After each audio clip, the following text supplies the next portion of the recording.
ভাই মহতারাম দোস্ত বুঝলো যে আমাদের কি হয় না বিয়ের শাস্তির মধ্যে অবাক না হলে আমার হয় না বিয়ে হয় না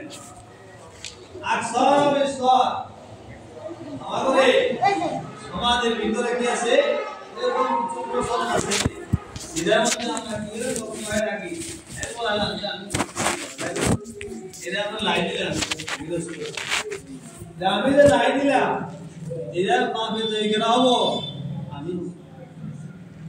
আমরা এই বস্তুগুলা করি না বাদ দা চলি যে এই কবিরা কোনার ভাগে আমার না গান আপনি বাজাইছো যতটি মানুষে গান শুনছে সবার তো গুনাহ হয়েছে না নাই পাপটা হয়েছে না নাই যতটি মানুষ বলছে সমস্ত পাপ আপনি করবেন আমার কাছে আমি তো বাজাইছি জোরে জোরে এই একলা বাজাইলে হয় না একদম সব নিয়ে আমরা না জানি যত মানুষ হচ্ছে যত মানুষের গুনাহ আমাদের আমল নামে লেখা হয় এই আমরা চিন্তা করি ভাবে কি আমরা এখন সব ভাবি না আমরা বাজারে বললে আমরা বাসি ফুর্তি করে হারলে আমরা বাসি ফুর্তি করবে যুবক যৌবনরা ভাই মহতারাম দোস্ত বুঝুক এই বস্তুগুলো আমরা এড়ায় চলার চেষ্টা করি আল্লাহ তাআলা নবীর মাধ্যম দিয়ে আমাদের কি করেছে এই শিক্ষাগুলো দিয়েছে এই যে আমরা বিয়ে শাদীর মধ্যে নাজায়েজ হারাম কাম যে শুরু করি আর সারা বেস্তর বিয়ার মধ্যে কি হয় এরকম হওয়ার কারণে কি হয়ে যায় বিবাহ বিচ্ছেদ হয় মানে নাই বহুত আর বর্তমান যুগ বহুত বাড়ছে কারণ আসল কারণ হলো প্রথমে যে আমি কি করলাম নাজায়েজ কাম করে হারাম কাম যে আমি স্টার্ট করলাম ওটা গুনাহ সাজা আল্লাহ আমাকে বুঝাই দিয়েছে ওটা তো আমরা ভাবি না চিন্তা করে তোমরা ভাই মহতারাম দোস্ত বুজুর্গ যাতে আমরা এই কামগুলো থেকে বিরত রাখি কেউ করবার চাইলে আমরা সবাই যাতে ইনশাআল্লাহ বাধা প্রদান করি আর যতদূর পারি আমরা চেষ্টা করব যে আমাদের ভিতরে যাতে এই বাদ্যবাদ্য যাতে না বাজে ভাই মহতারাম দোস্ত বুজুর্গ যে আল্লাহ তাআলা নবীর মাধ্যমে যে আমাদের শিক্ষা দিয়েছে ওই শিক্ষা যাতে আমরা সাইরা না চলে আমাকে দিয়া চলি ভাই মহতারাম দোস্ত বুজুর্গ যে আল্লাহ তাআলা নবী পাক সাল্লাল্লাহু আলাইহি ওয়াসাল্লামের যে আদর্শ এই আদর্শ দিয়ে যদি আমরা না চলি তাহলে কি হবে আমাদের সম্মুখে কি আছে বিপদজনক আছে যে ভয়ঙ্কর আমাদের সামনে কি আছে আযাব আছে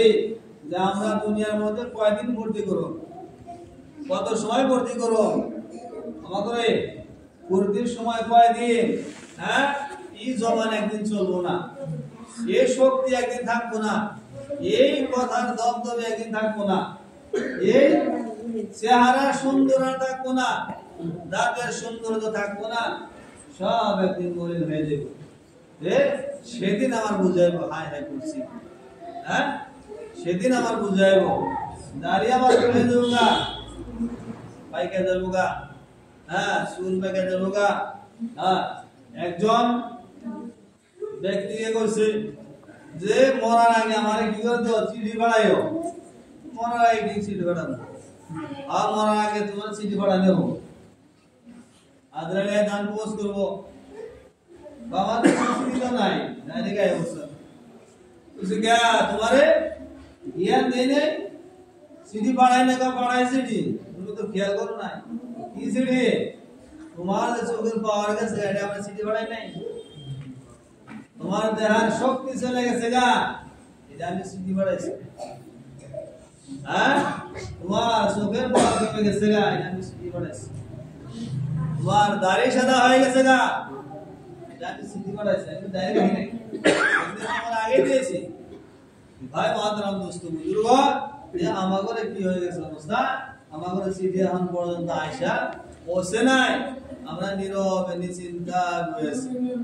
ভাই মহতারাম বুজুর্গ যে নীরবে নিশ্চিন্তায় আমরা বসে না থাকি আমরা সহ্য করি হ্যাঁ সহযোগিতা করে আমরা যদি আল্লাহর কামে সারা দিই নামাজের মধ্যে পাবন্দি হয় নামাজের মধ্যে পাবন্দি হয় যাকাতের মধ্যে পাবন্দি হয় হ্যাঁ মসজিদের সঙ্গে আমরা সম্পর্ক করি যে এই সম্বর্ধনা করলে কি হবো কিয়ামতের জগৎ বেশি না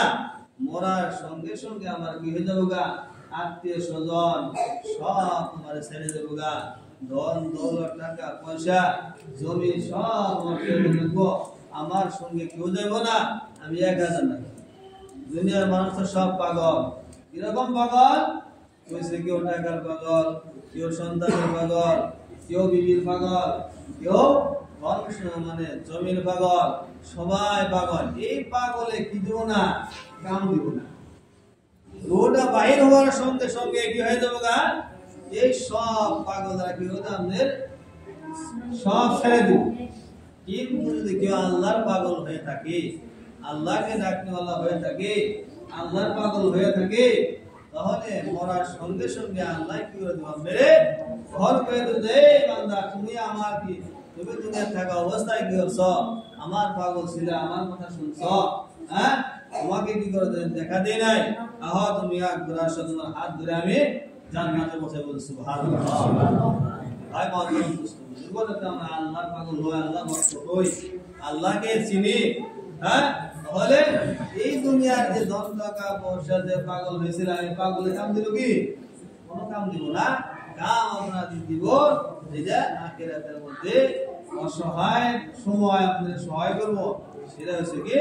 আল্লাহ পাক এই আল্লাহ পাকের আমরা কি করব আল্লাহ পাকের পাগল হওয়ার চেষ্টা করব আল্লাহ পাকের সঙ্গে আমরা সম্পর্ক করব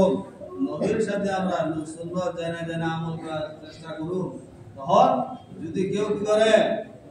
নবীর সুন্নতকে মহব্বত করে আল্লাহ নবীকে আমাকে মহব্বত আর যে আমাকে মহব্বত করবে সে আমার সাথে জান্নাত সুবহানাল্লাহ এই সুন্নতের উপর আমরা আমল করব